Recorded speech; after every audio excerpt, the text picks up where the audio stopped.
እንኳን ለበሬው ጎጃም ላይ ያለው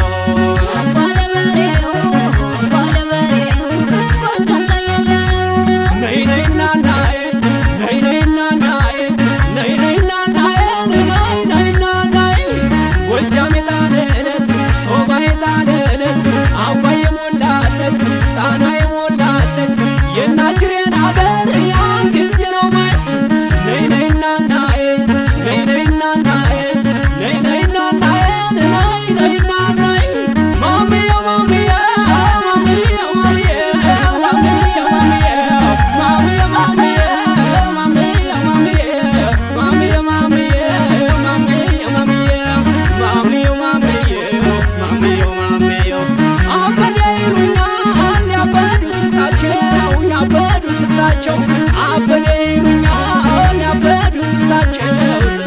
ስሳቸው አብ የምታሳብቅ ይገዛል